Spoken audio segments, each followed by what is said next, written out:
नमस्कार, मैं हूं सुमित अवस्थी और आप देख रहे हैं खबरों की खबर एनडीटीवी इंडिया का प्राइम टाइम शो। शुरुआत करेंगे बड़ी खबरों के साथ। लोकतंत्र में हिंसा की कोई जगह नहीं होती। इसके बावजूद भी एक कानून बनता है, संसद द्वारा पास किया जाता है, राष्ट्रपति द्वारा हस्ताक्षरित हो जाता है, लेकिन उसके विरोध को लेकर प्रोटेस्ट होने की बजाय शांतिपूर्ण तरीके से हिंसा अपना ली जाती है। कुछ दिनों से ऐसा ही हम बंगाल में देख रहे हैं।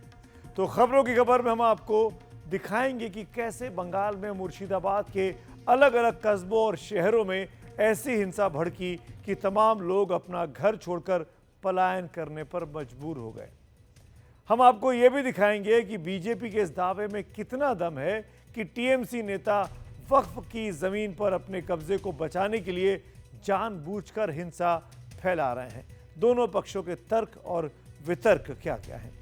हम आज खबरों की खबर में इस बात पर भी बात करेंगे कि भगवान राम के मंदिर यानी अयोध्या में वो कौन है जो भव्य राम मंदिर को देखकर घबराया हुआ है और बम से उड़ाने की नापाक धमकी दे रहा है। बड़ी खबर है ये, इस पर भी विस्तार से आगे बात करते हैं। और चौथी खबर के तौर पर बिहार की राजनीति पर आज बात करेंगे। क्या कांग्रेस ने तेजस्वी को गठबंधन वाले फॉर्मूले पर फंसा दिया है? कांग्रेस ने ऐसी क्या शर्त रख दी है, उस पर भी आगे हम विस्तार से बात करेंगे। लेकिन शुरुआत पश्चिम बंगाल से करते हैं, जहां पर वक्फ कानून के खिलाफ हिंसा की भेंट आम लोग चढ़ रहे हैं। राज्य के मुर्शिदाबाद में जो ममता बनर्जी का गढ़ है, वहां आम लोगों का घर और दुकान इसलिए जला दिए गए कि कुछ लोगों को वक्फ कानून का गुस्सा बहुसंख्यकों पर उतारना था। नतीजा कितना भयावह है, उसको समझने के लिए हमारी ये रिपोर्ट देखिए। घर में घुस के पूरा आग लगा दिया, 3 घर मतलब पूरा आग लगा दिया है। मतलब कुछ भी ये नहीं है सर, हमारा तो पूरा एकदम डैमेज कर दिया है। हमारा तो कुछ भी नहीं है। लोन लेके पूरा ये दुकान किया था। ये वक्फ पर नफरती हिंसा का वो सितम है जिसमें ना जाने कितने दिलों के अरमान पिघलते चले गए। पश्चिम बंगाल के मुर्शिदाबाद में पहले 8 अप्रैल को और फिर 11 अप्रैल को हिंसा की ऐसी आग फैली जिसमें कई घर स्वाहा हो गए। आज मुर्शिदाबाद के 800 घरों में ताला लगा है। वो महज घर नहीं जले हैं, लोगों के सारे सपने जल गए हैं।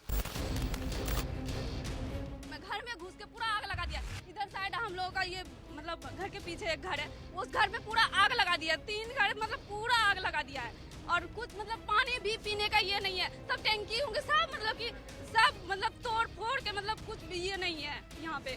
मतलब कितना बार फोन किए, पुलिस को फोन किए, मतलब दमकल को फोन किए थे आग लिभाने के लिए, तो वो भी मतलब कि फोन नहीं उठाया।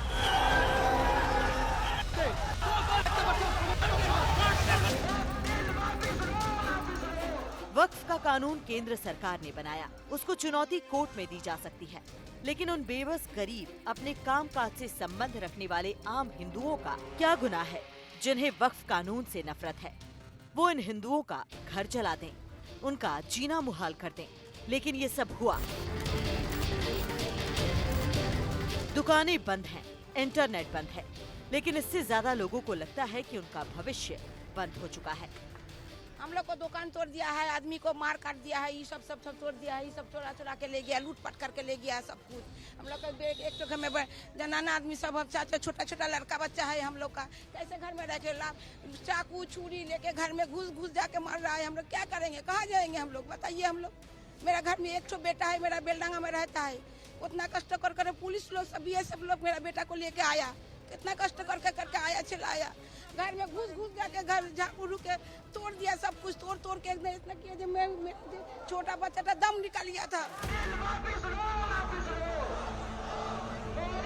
दरअसल 8 अप्रैल को राजमार्ग पर वक्फ समर्थकों ने प्रदर्शन किया। पुलिस ने रोका तो हिंसा भड़की, लेकिन वो हिंसा बहुत जल्द ही काफी भयानक हो गई।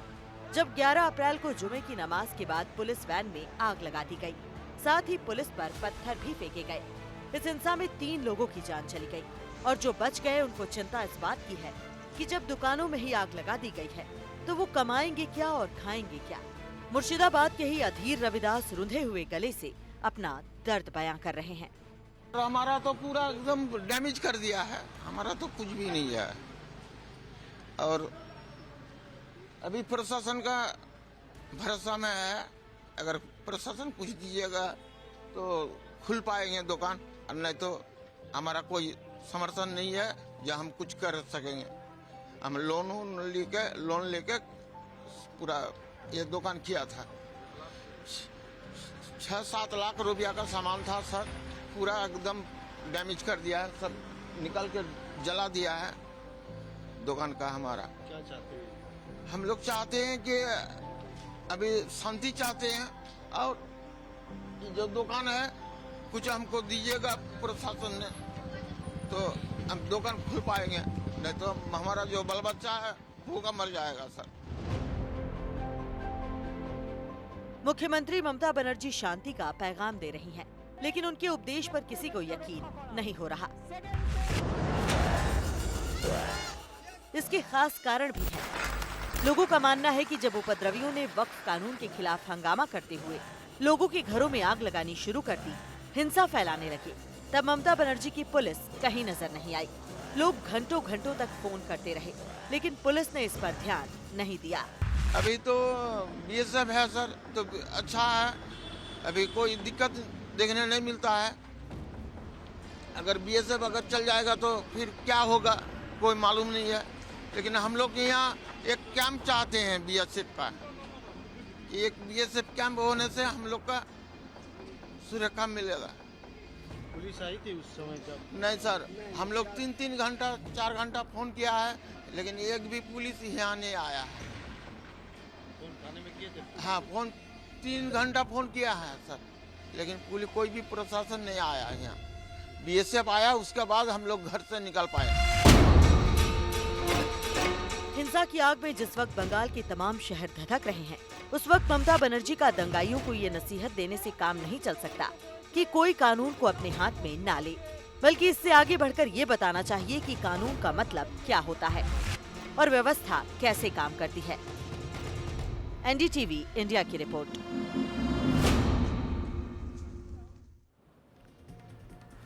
कानून पास हो गया वक्फ का, राष्ट्रपति ने हस्ताक्षर कर दिए, लागू हुए भी एक हफ्ते से ऊपर हो गया, लेकिन मुर्शिदाबाद में हिंसा लगातार बढ़ रही है। वहां पर हिंसा थमने का नाम नहीं ले रही। जो लोग शिकार हुए हैं, उन्हें अपने घरों में वापस लौटने में डर लग रहा है। उन लोगों ने मालदा में शरणार्थी शिविरों में शरण ली है। उनकी बेबसी और पीड़ा कैसी है, कैसे वो एक लाचार जिंदगी जी रहे हैं, इसको समझने के लिए देखिए मालदा के रिफ्यूजी कैंप से हमारी सहयोगी मनोज्ञा लोईवाल की एक्सक्लूसिव रिपोर्ट।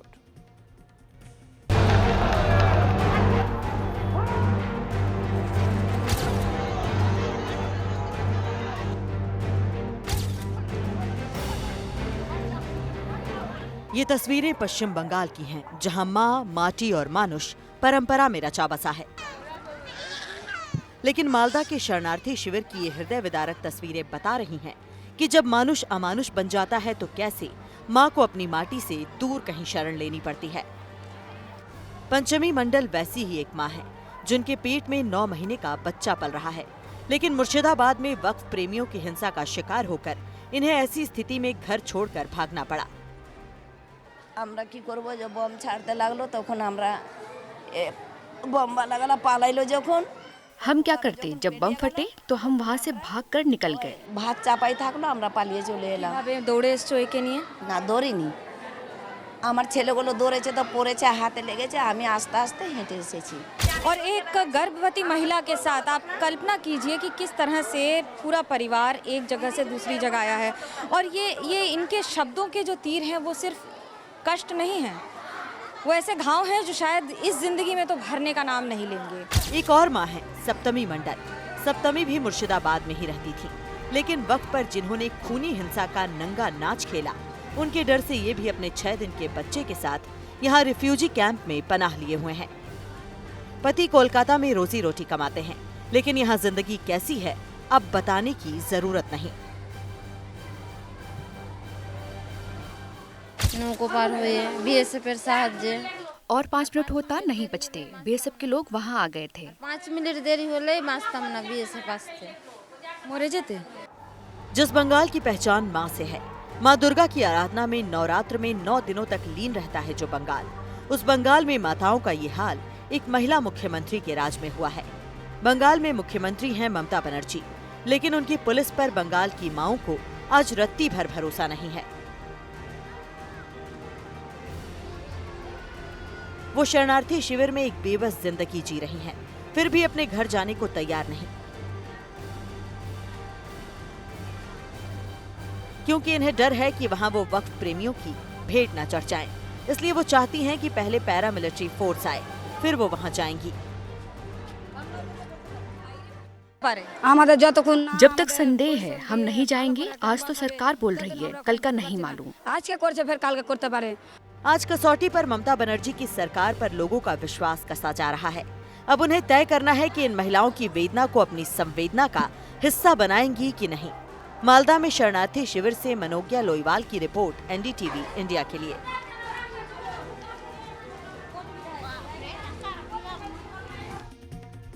इस वक्त मनोज्ञा मेरे साथ जुड़ गई है मालदा से, जहां पर ये रिफ्यूजी कैंप है। मनोज्ञा, आपने जो रिपोर्ट भेजी हम सब ने देखी, बहुत ही दिल को दुखाने वाली तस्वीरें हैं। क्या स्थिति लग रही है, लोग वापस घर लौट पाएंगे?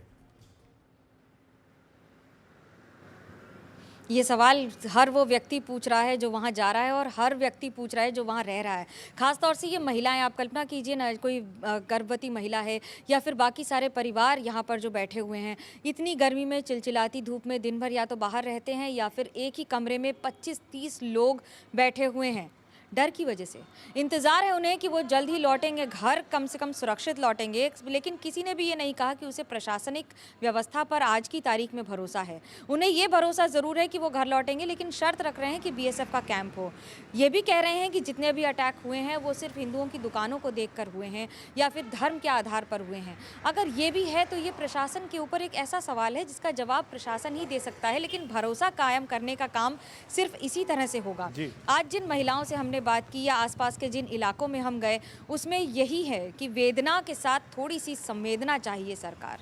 मनोज्ञा, आप सुबह से वहाँ पे घूम रही हैं आज, और पिछले करीब एक हफ्ते से सिचुएशन मुर्शिदाबाद और आसपास के इलाकों में बहुत टेंस है। सवाल सिर्फ इतना सा है कि सिर्फ एक ही कम्युनिटी के लोग पीड़ित हैं वहाँ पर, या दोनों तरफ के लोग पीड़ित हैं? देखिए, वक्फ के खिलाफ प्रोटेस्ट एक पर्टिकुलर कम्युनिटी कर रही थी। जब कम्युनिटी प्रोटेस्ट कर रही थी तो उस समय उसे शांतिपूर्ण होना था। 3 बजे की नमाज के बाद ये प्रोटेस्ट होना था, और ये लगातार होता रहता है कि अगर कोई प्रोटेस्ट हो रहा है तो उसे परमिशन के तौर पर दिया गया है या नहीं, ये सरकार बता पाएगी। लेकिन उस प्रोटेस्ट को जो एक जगह से दूसरी जगह जाना था, उसने किसी तरह से एक ऐसा रूप ले लिया जिसमें हत्या की गई। और अगर किसी की हत्या की गई है तो वो एक धर्म आधारित रक्त रंजित राजनीति पे आके टिक जाता है। बंगाल के इतिहास में हमने इसके पहले भी हिंसा की घटनाएं देखी हैं। हिंसा लेफ्ट के समय पर भी होती थी, हिंसा अब तृणमूल कांग्रेस की सरकार में भी हो रही है। लेकिन हिंसा की तस्वीर अब ज़्यादा सामने आ रही है और हिंसा की तस्वीर बदलती चली जा रही है। इस बात के कोई दो मायने नहीं हैं कि एक पर्टिकुलर कम्युनिटी पर अगर अटैक हो रहा है तो वही डर के आ रहे हैं, बाकी कोई नहीं आ रहा है। लेकिन इसके पीछे कारण क्या है? प्रशासन ने साफ कहा है, हमने 200 से ज़्यादा लोगों को गिरफ्तार किया है, और जो लोग इस साजिश के पीछे थे उन्हें भी गिरफ्तार कर लिया गया है। गिरफ्तारी के साथ भरोसे का फिलहाल कोई आपस में महत्व दिख नहीं रहा है, क्योंकि गिरफ्तारी एक आंकड़ा है और लोगों का घर जाना एक सच। जी मनोज्ञा, एक क्विक रिस्पॉन्स और चाहूँगा, बहुत छोटा सा। ममता बनर्जी क्या चुप हैं? ममता बनर्जी क्या हिंदुओं के लिए नहीं बोल रही हैं? ऐसा नहीं है। ममता बनर्जी लगातार अपनी तरह से प्रशासन की तरफ से बात करती हैं, लेकिन ज़मीन पर भरोसा कायम करने में अभी भी प्रशासन को कई गुना ज़्यादा मेहनत करनी पड़ेगी। शुक्रिया मनोज्ञा, इस अपडेट के लिए थैंक यू सो मच। अपना ध्यान रखिएगा। मनोज्ञा लोईवाल हमारे साथ इस वक्त मालदा से थी। वक्फ कानून के विरोध में पश्चिम बंगाल के कई शहरों में हुई हिंसा के लिए बीजेपी सीधे सीधे ममता बनर्जी को जिम्मेदार ठहराती है, तो टीएमसी बीजेपी पर निशाना साध रही है। एनडीटीवी के साथ खास बातचीत में पश्चिम बंगाल बीजेपी के अध्यक्ष सुकांत मजूमदार ने कहा कि वक्फ में टीएमसी के नेताओं की जमीन है, इसीलिए वो हिंसा को भड़का रहे हैं। वो नहीं चाहते कि वक्फ कानून लागू हो। इस बीच यूपी के मुख्यमंत्री योगी आदित्यनाथ ने भी ममता बनर्जी के समेत तमाम विपक्षी पार्टियों पर निशाना साधा और समाजवादी पार्टी से लेकर कांग्रेस तक से पूछ लिया कि आखिरकार मुर्शिदाबाद की हिंसा पर चुप्पी क्यों साधी हुई है। दिलचस्प यह है कि ममता बनर्जी ने हिंसा के बाद शांति की अपील तो की, लेकिन ये कहते हुए कि हिंसा मत करो, केंद्र से सवाल पूछो।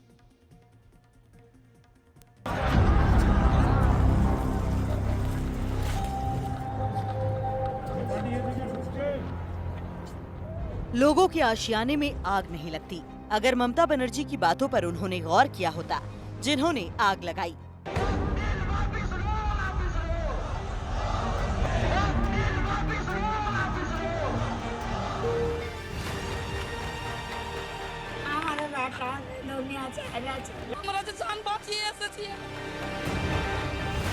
लोगों में डर और खौफ का आलम नहीं बनता अगर ममता बनर्जी के प्रशासन का खौफ उनके अंदर होता, जो वक्फ के नाम पर अपने पड़ोसियों को धर्म के नाम पर मारने लगे थे। इसे विस्तार से समझने के लिए पहले ममता बनर्जी का वो बयान सुनिए जिसे उन्होंने 9 अप्रैल को दिया था। बंगाल में ऐसा कुछ नहीं होगा जिसमें कोई डिवाइड एंड रूल होगा। आप लोगों ने ये मैसेज दीजिए कि सबको एक साथ में रह के बचना है, जियो और जीने दो।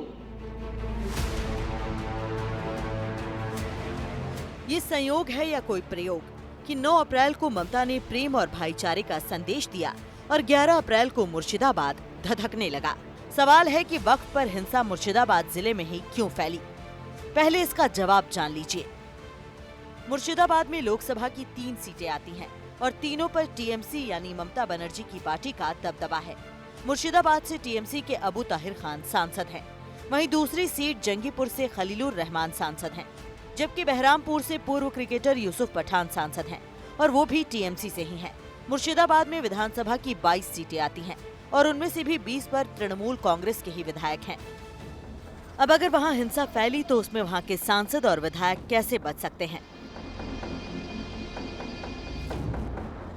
फिल्म अभिनेता और बीजेपी सांसद मिथुन चक्रवर्ती का कहना है कि लोगों को हिंसा की घटनाओं पर आश्चर्य हो सकता है, उनको नहीं, क्योंकि ममता के राज में बहुसंख्यकों पर ममता नहीं बरसती। वो हर बार बोलती हैं मैडम कि ये बीजेपी आ रहा है, अभी दंगा करेगा, वो करेगा। अभी फिलहाल 2 रामनवमी का मिছিল जुलूस मैंने अटेंड किया है, जिसमें 1.5 लाख से 2-2.5 लाख के अंदर लोग थे, एक पत्थर तक नहीं गिरा। तो बीजेपी दंगा करेगा तो दंगा होना चाहिए ना, पर जहाँ बीजेपी नहीं है वहाँ ये देख के बीजेपी है क्या? जो मुर्शिदाबाद में हो रहा है वहाँ कहाँ बीजेपी है? तो कौन दंगा कर रहा है? ये कौन दंगा कर रहा है उधर? बीजेपी तो है नहीं। खाली खामों का बदनाम करने से बदनाम तो होंगे। आप बदनाम करना चाहते करिए, कोई फायदा नहीं। हिंसा की शुरुआत सूती कस्बे से हुई, लेकिन जल्द ही इसका असर शमशेरगंज और रघुनाथगंज तक पहुंच गया। आखिर इस हिंसा के पीछे हाथ किसका है? क्या वक्फ कानून की आड़ में बांग्लादेश ने ये हिंसा फैलाई? क्या बांग्लादेशी संगठन जमात उल मुजाहिदीन ने हिंसा फैलाने वालों को ट्रेनिंग दी थी? क्या बंगाल में बने इंडियन सेकुलर फ्रंट ने इस हिंसा को फैलाने में भूमिका निभाई? और क्या इसके पीछे social democratic party of India यानी SDPI का हाथ हो सकता है?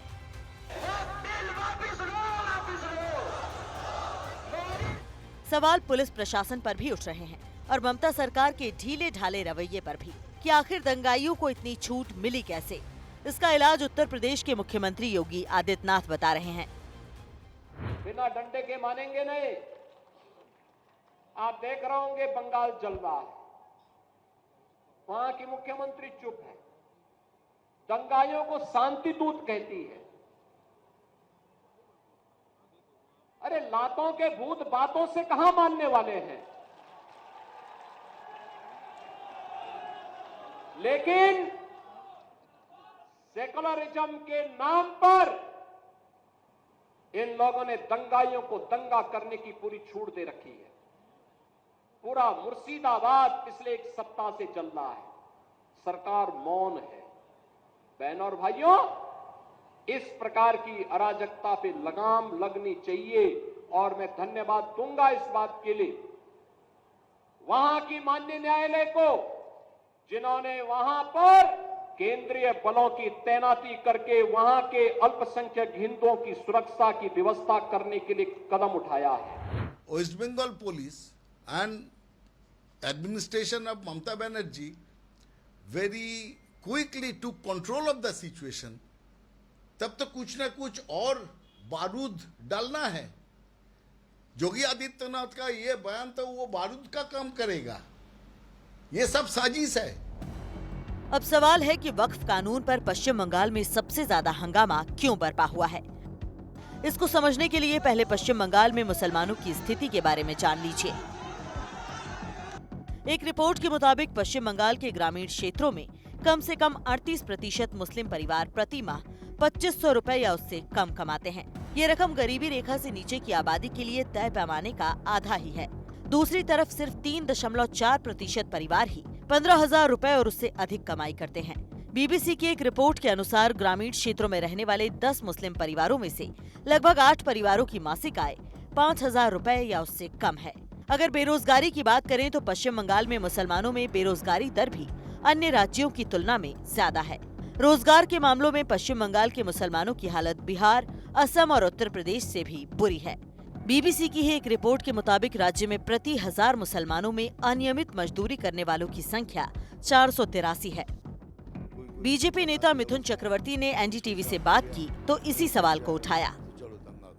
बहुत लोगों ने लेके उसको किराए पे दे दिया, आराम से बैठ के खा रहे हैं। ठीक है, खा रहे हो, गरीब भाइयों मुसलमान भाइयों को दो, वही पैसा गरीब मुसलमानों को दो तो माने। तो एक्चुअली जिनके पास कुछ ये मत समझिए 1 एकड़ जमीन है, एकड़ से एकड़ जमीन लेके बैठे हुए हैं। कोई कुछ बना दिया उसमें, अभी सोच रहे अब तो गया मेरा टूट जाएगा तो चलो दंगा करो। दरअसल पश्चिम बंगाल में वक्फ की संपत्ति काफी ज्यादा है। एक रिपोर्ट के मुताबिक पश्चिम बंगाल में वक्फ बोर्ड के पास 80,480 संपत्तियां हैं।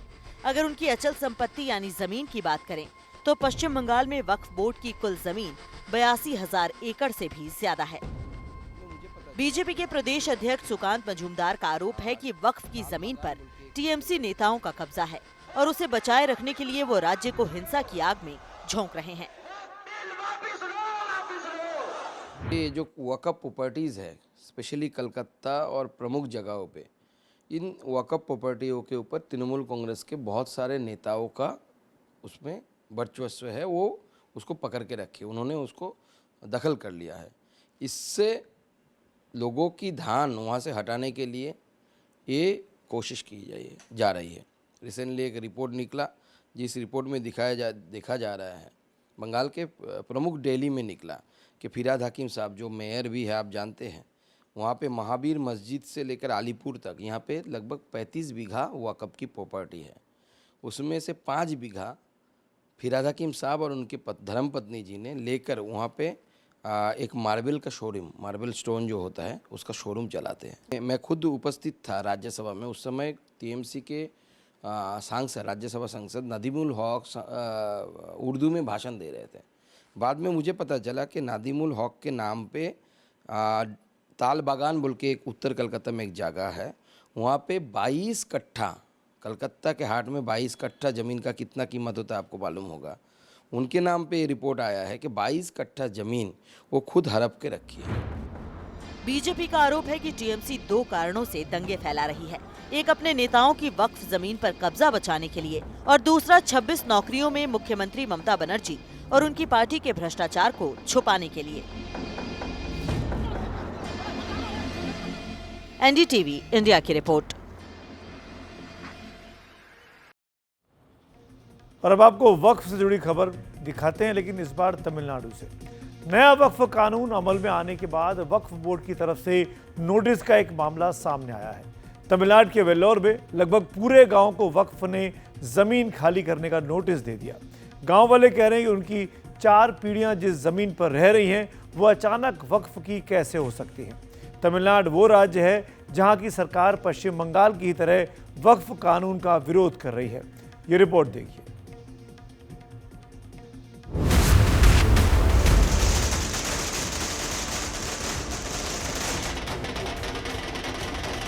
वक्फ amendment bill 2025 bill is passed. करने के लिए ले रहे हैं। वक्फ के बिल पर संसद की मुहर लग गई। कि पश्चिमा गए, जो सदस्य विरोध में ना गए, मेरे विचार में निर्णय हाँ वालों के पश्चिमा। राष्ट्रपति का हस्ताक्षर हो गया और कानून भी बन गया, लेकिन इस कानून के बनने के बाद भी वक्फ अपने दावे से पीछे नहीं हट रहा है।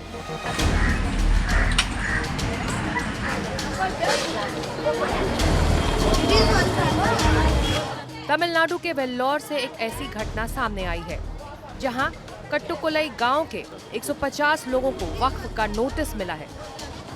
वक्फ का कहना है कि जमीन खाली करें। गांव वालों का कहना है कि उनकी 4 पीढ़ियां इसी जमीन पर पैदा हुई और पली बड़ी हैं। अब इस जमीन को स्थानीय मस्जिद और दरगाह की संपत्ति बताया जा रहा है। गांव के लोगों ने नोटिस के साथ वेल्लोर के कलेक्टर से मुलाकात की।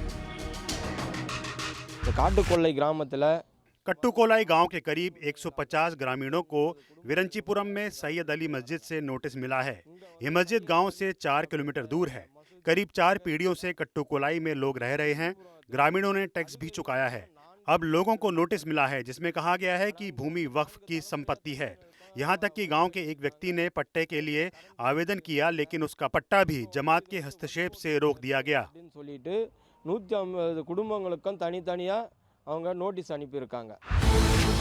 गांव वालों का आरोप है कि वक्फ के नोटिस के बाद गांव के कुछ लोगों की बिजली भी रोक दी गई है। कलेक्टर से मिलने पहुंचे लोगों को आश्वासन मिला है कि जमीन सरकार की है और उनकी जमीन सुरक्षित रहेगी, लेकिन लोगों का आरोप है कि उन्हें वक्फ के नाम पर लगातार धमकी मिल रही है।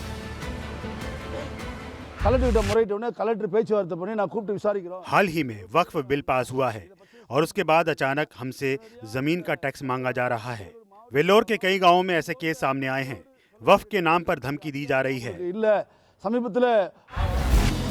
लोगों का सवाल है कि जब देश की संसद ने वक्फ पर नया कानून बना दिया है, तब जमीन को लेकर ऐसे दावे क्यों किए जा रहे हैं।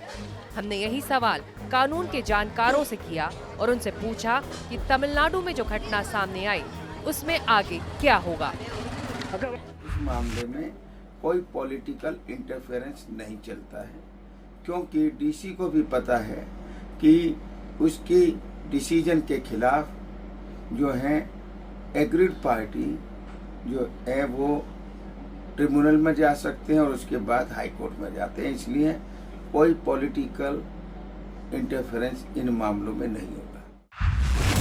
तमिलनाडु की एम.के. स्टालिन सरकार लगातार वक्फ कानून का विरोध कर रही है। मुख्यमंत्री स्टालिन और उनकी पार्टी डीएमके के विधायक संसद में वक्फ बिल पास होने के बाद इसके खिलाफ विधानसभा में काला बैज पहनकर पहुंचे थे। वेल्लोर जिला प्रशासन का कहना है कि गांव वालों के आवेदन मिलने के बाद इस पूरे मामले की पड़ताल की जा रही है। दरअसल वक्फ पर संशोधन के बाद जो कानून बना है उसके तहत जिला कलेक्टर को ये जांच करने का अधिकार है कि कोई जमीन वक्फ की संपत्ति है या सरकार की। मान्यवर, मुझे ये बताओ कि अभी अभी फैशन है संविधान लहराने की। ये संविधान के हिसाब से सरकार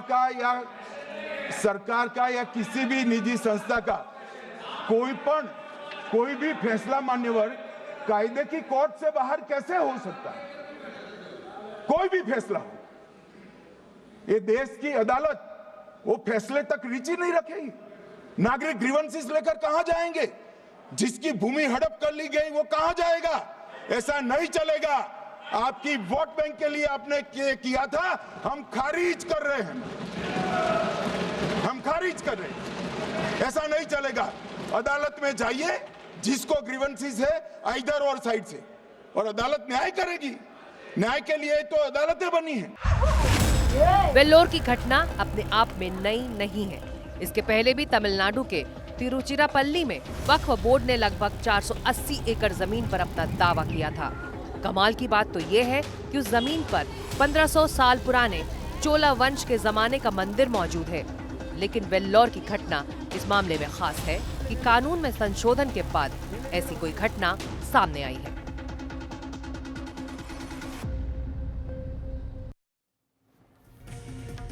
आपको बता दें कि कल सुप्रीम कोर्ट में सुनवाइयां शुरू हो रही हैं। जैसा कि अभी आप सुन रहे थे, संसद में गृह मंत्री को बहुत सी पिटीशंस गई हैं। असदुद्दीन ओवैसी की, अमानतुल्लाह खान की, इमरान प्रतापगढ़ी की, सब पिटीशंस को क्लब कर दिया है। चीफ जस्टिस संजीव खन्ना साहब की बेंच है, 3 सदस्यीय बेंच जो वक्फ कानून संसद से पास हुआ है उस पर सुनवाई कल से सुप्रीम कोर्ट में, देश की सर्वोच्च अदालत में शुरू होगी। पता चलेगा कि ये कानून कितना सही है या फिर गलत है, कोर्ट क्या कहता है। आइए आगे बढ़ते हैं और अब बात करेंगे अयोध्या की, जहां पर एक बार फिर राम मंदिर को बम से उड़ाने की एक और नापाक धमकी मिली है। ये खबर ऐसे वक्त में सामने आई जबकि मंदिर के दूसरे चरण का निर्माण कार्य चल रहा है, बहुत तेजी से पूरा किया जा रहा है। हमने इस धमकी के सामने आने के बाद अयोध्या जाकर उन लोगों से भी बात की जो रामलला के दर्शन के लिए लगातार अयोध्या पहुंच रहे हैं।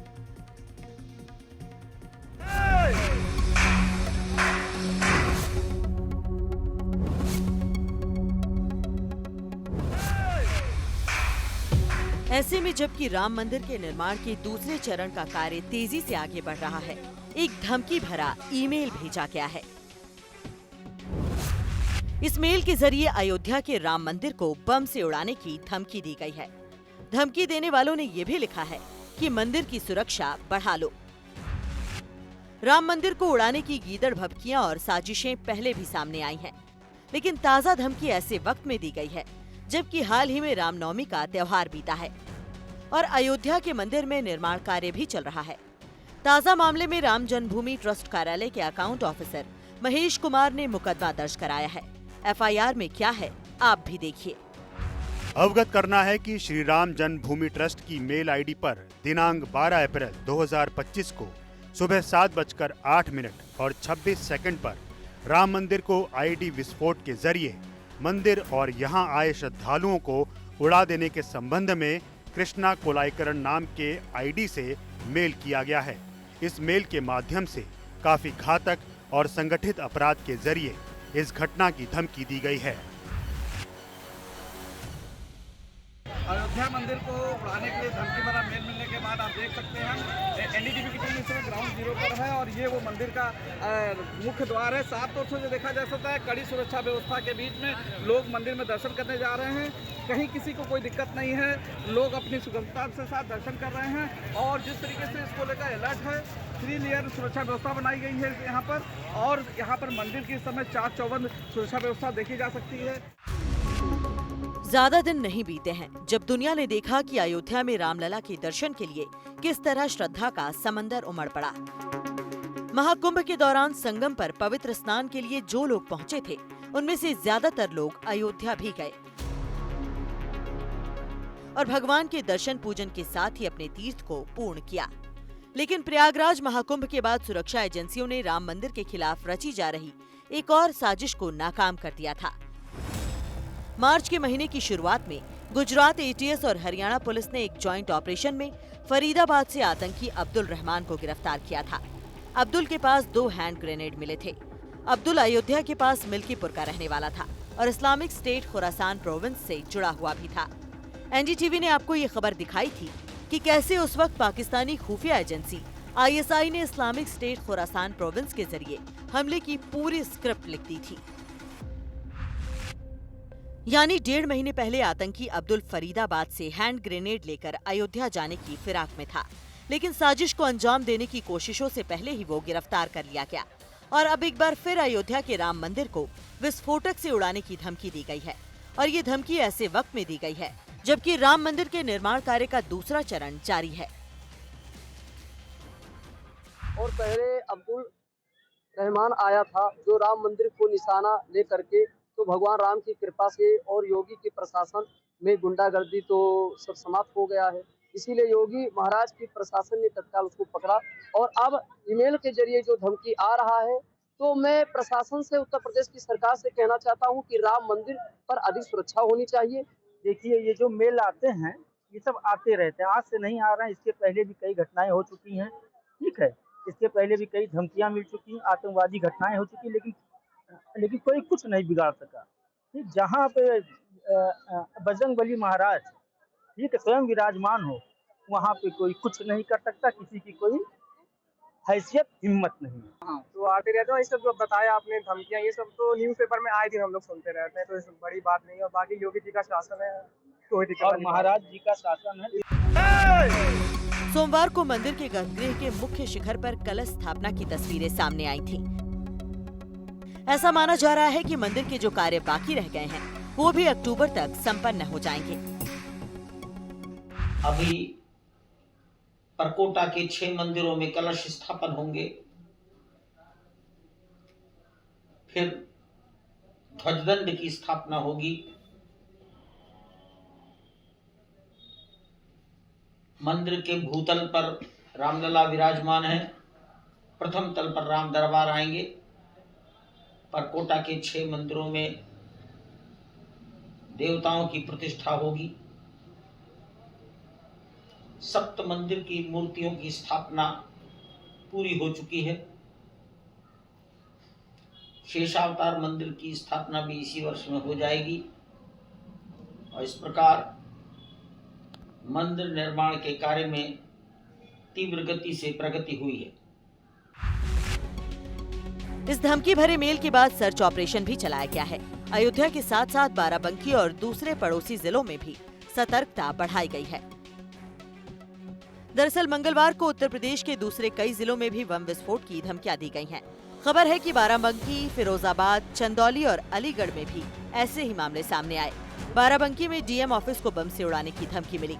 जिलाधिकारी कार्यालय के आधिकारिक ईमेल पर एक धमकी भरा मेल प्राप्त हुआ। इसी तरह अलीगढ़ और दूसरे जिलों में भी कलेक्ट्रेट को बम से उड़ाने की धमकी दी गई।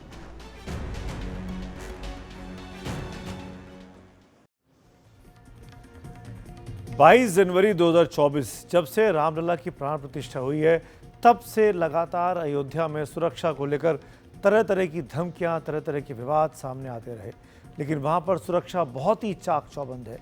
करोड़ों लोग बीते 1.5 साल में दर्शन कर चुके हैं रामलला के, और कुंभ के वक्त में तो हमने देखा था कितनी बड़ी तादाद में हिंदुस्तान भर से लोग, यहाँ तक कि दुनिया के लोग जो प्रयागराज पहुँच रहे थे वो अयोध्या भी आ रहे थे।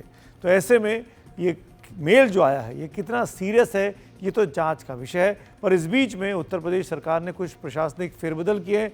अयोध्या में एक नए डीएम की नियुक्ति कर दी गई है। निखिल टीकाराम को वहाँ का नया जिलाधीश बनाया गया, नया डीएम बनाया गया है। आगे बढ़ते हैं, बात करते हैं बिहार की। इधर दिल्ली में आरजेडी और कांग्रेस के नेताओं के बीच बैठक हुई। आरजेडी के नेता तेजस्वी यादव ने कांग्रेस अध्यक्ष मल्लिकार्जुन खड़गे और लोकसभा में नेता प्रतिपक्ष राहुल गांधी से मुलाकात की। इस मुलाकात में बातें तो बहुत हुई, लेकिन दिल्ली में लगता नहीं कि कोई बात बनी है, क्योंकि औपचारिक तौर पर कुछ नहीं कहा गया। सिर्फ ये तस्वीर आई कि आपस में दोनों दल, कांग्रेस और आरजेडी में सब कुछ ठीक है, मुस्कुराहट है और आपस में दोस्ती को निभाने की बातें हैं। अब पटना में आगे की बात होने वाली है, लेकिन ये साफ नहीं है कि तेजस्वी को मुख्यमंत्री पद का उम्मीदवार कांग्रेस मानेगी या नहीं मानेगी, और मानेगी तो कब इसका अनाउंसमेंट होगा। ये भी सवाल है कि अगर मानेगी तो क्या कीमत कांग्रेस इसके बदले में चाहती है। क्या कांग्रेस सीटों को लेकर कड़ा मोलतोल करने वाली है?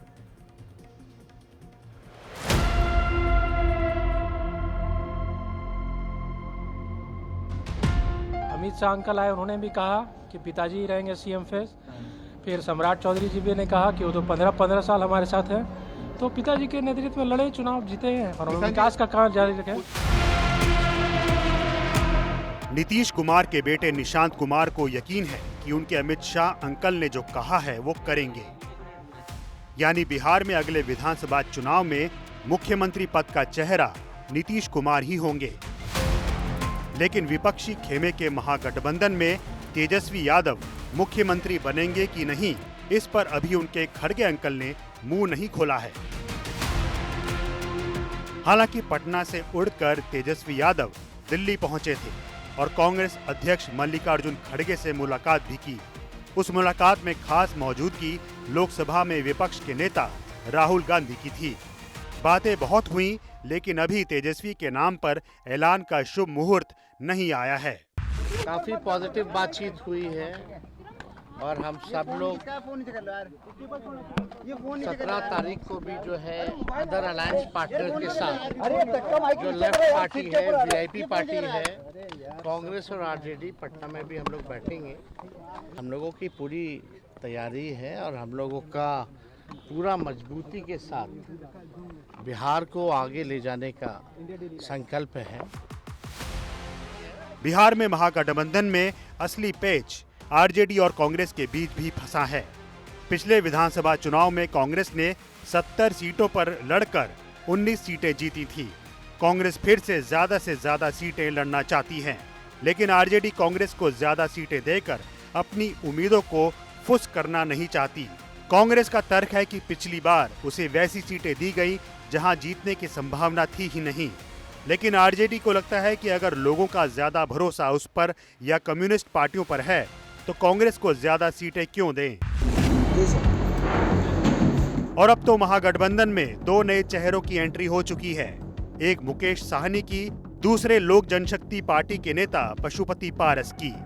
अभी हम आरजेडी गठबंधन में गए नहीं, अभी हमारा है कि हम अगस्त तक अपने पार्टी, अभी तक हमारी पार्टी का जो नारा था कि हम चलो गांव की ओर, तो 22 से जिला में हम लोगों ने दौरा किया है, जिला सम्मेलन किया है। अभी 16 जिला बाकी है और शहरी क्षेत्र बाकी है।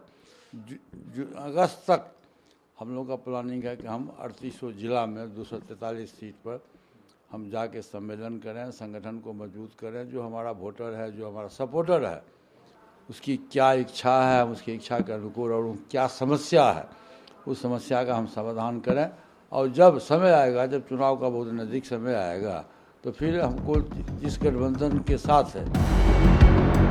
दिल्ली में कांग्रेस और आरजेडी की बैठक में अब तक इतना ही सामने आया है कि महागठबंधन का कुनबा बढ़ेगा।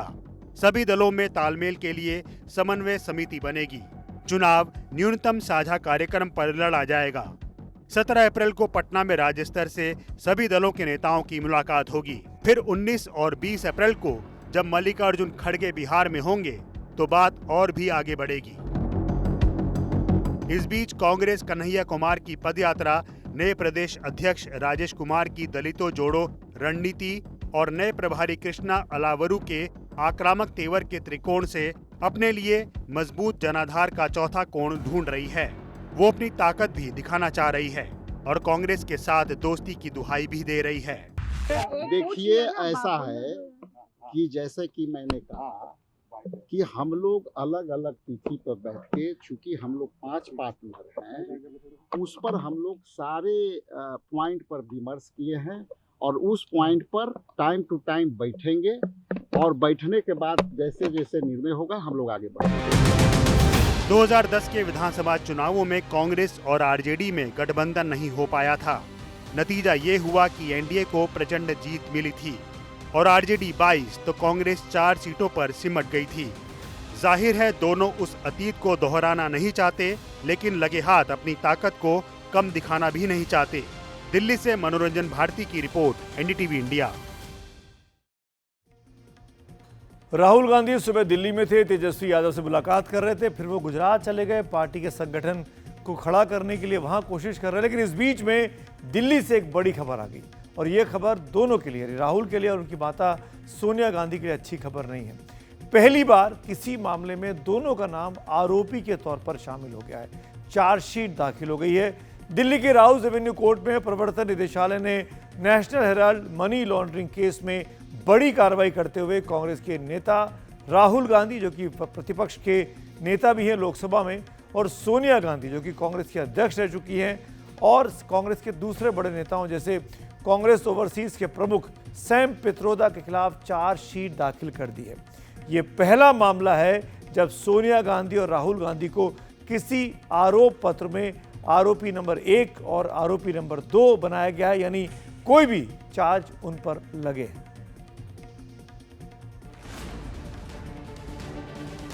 कांग्रेस नेता राहुल गांधी और सोनिया गांधी पहली बार किसी चार्जशीट में आरोपी बने हैं।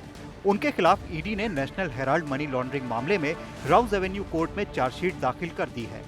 इस चार्जशीट में कांग्रेस ओवरसीज के प्रमुख सैम पित्रोदा, सुमन दुबे और कई अन्य लोगों के नाम भी शामिल हैं।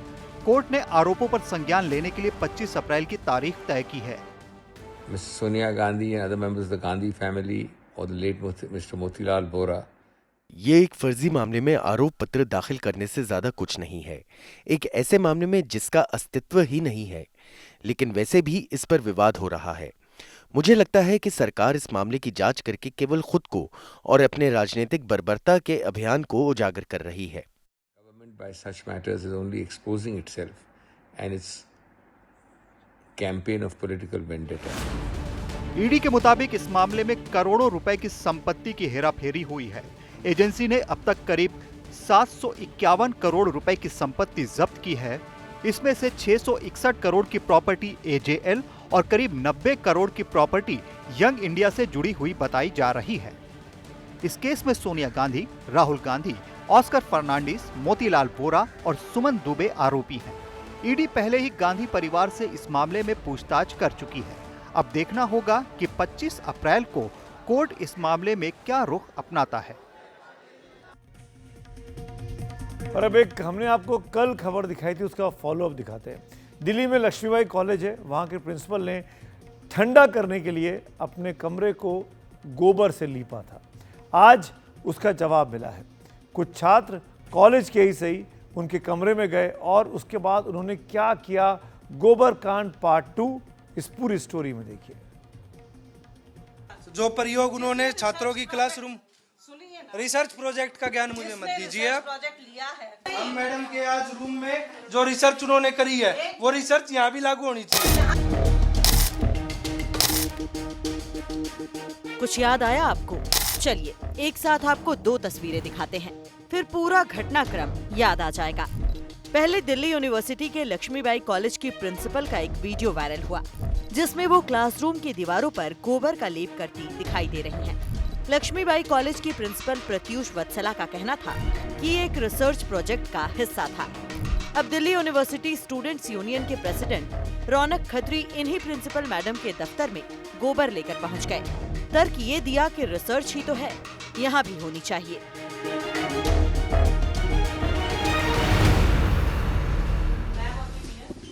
तो बच्चे के एब्सेंस के बिना ही क्लासरूम में गोबर लगाया गया। बच्चे तो नहीं थे वहाँ पे मौजूद। क्लासरूम कॉलेज का है, आप कॉलेज के स्टूडेंट क्यों नहीं हूँ मैं कॉलेज का? मैं डुस्सू का प्रेसिडेंट हूँ। हमारी कुछ जिम्मेदारी, जो अधिकार स्टूडेंट को है कि उसके मौजूदगी में क्लासरूम में गोबर लगना चाहिए था। क्यों नहीं? वीडियो है सारे, हर उसमें हर प्लेटफॉर्म पे वीडियो है। उसमें ये तो नहीं लिखा ना गोबर लगा। क्यों नहीं लिखा हुआ? काउडंग लिखा उसमें, और कैसे लिखा जाएगा? गोबर के मुद्दे पर प्रिंसिपल के दफ्तर में जब ये बहस चल रही थी, तब प्रिंसिपल खुद वहाँ मौजूद नहीं थी।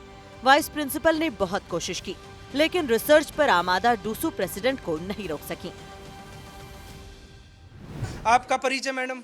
मैं प्रोफेसर लता शर्मा, वाइस प्रिंसिपल। सुनिए तो मैडम, जिसने आपसे हाथ जोड़ के रिक्वेस्ट है, मैडम अभी कॉलेज में ही थी, हमारे आने से पहले कहाँ चली गई? वो तो बहुत पहले से एक प्रोग्राम में गई हुई है, अभी एकदम से नहीं गई। जो प्रयोग उन्होंने छात्रों की क्लासरूम रिसर्च प्रोजेक्ट का ज्ञान मुझे मत दीजिए आप। हम मैडम के आज रूम में जो रिसर्च उन्होंने करी है वो रिसर्च यहाँ भी लागू होनी चाहिए। यहाँ होगी लागू, पूरी तरीके से लागू होगी। बुला लो जिसको बुलाना है। इधर पानी डाल के इसका पूरा बनाओ, पूरा तसले में बना लो। तसले में बनाओ, अच्छा होगा ही।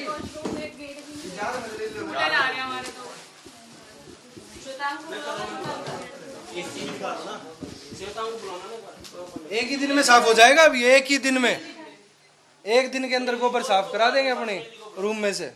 मैं रखा रहने दो साइड में।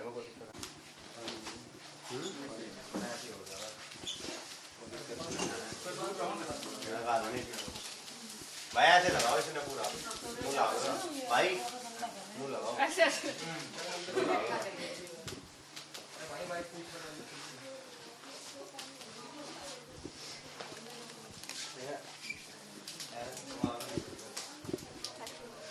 मैडम होती तो उनसे बात की जाती, मैडम है ही नहीं। आपके रूम में तो सेंट्रलाइज्ड एयर कंडीशनर, स्टूडेंट पढ़े गोबर की क्लासरूम में। छात्र नेता प्रिंसिपल के ऑफिस तक ही नहीं रुकते, वॉशरूम में भी पहुंच जाते हैं। ये आलीशान बाथरूम लक्ष्मीबाई कॉलेज मैडम की प्रिंसिपल का है। बच्चों को यहाँ वॉशरूम की सुविधा है। दिल्ली में गर्मी तेजी से बढ़ रही है। क्लासरूम को ठंडा रखने के लिए देसी तरीके वाले शोध के नाम पर पहले प्रिंसिपल ने प्रयोग किया और प्रिंसिपल के प्रयोग के बदले में छात्र भी प्रयोग करने लगे। शोध की ये श्रृंखला किस रूप में कहां तक आगे जाएगी, देखते रहिए। शोध और प्रतिशोध की इस खबर के बाद अब बुलेटिन के आखिर में आ जाते हैं और आपको दिखाते हैं कि कैलेंडर कल का, यानी कल 16 अप्रैल को क्या खास होने वाला है। सुप्रीम कोर्ट कल वक्फ संशोधन कानून के खिलाफ दायर याचिकाओं पर सुनवाई शुरू कर सकता है। इनमें AIMIM के नेता असदुद्दीन ओवैसी की याचिका भी शामिल है। अब तक इस मुद्दे पर 10 याचिकाएं सूचीबद्ध की जा चुकी हैं। पश्चिम बंगाल की मुख्यमंत्री ममता बनर्जी कल मुस्लिम समुदाय के धार्मिक नेताओं के साथ बैठक करने वाली है। ये बैठक वक्फ संशोधन कानून के मुद्दे पर हो रही है।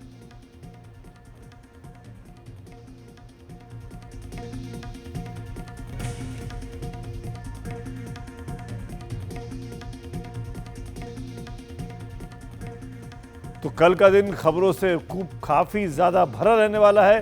कांग्रेस पार्टी भी प्रोटेस्ट करने वाली है नेशनल हेराल्ड केस में जो आरोप पत्र दाखिल हुआ है सोनिया गांधी और राहुल गांधी पर। लेकिन आज फिलहाल खबरों की खबर में मेरे साथ इतना ही। शुभ रात्रि।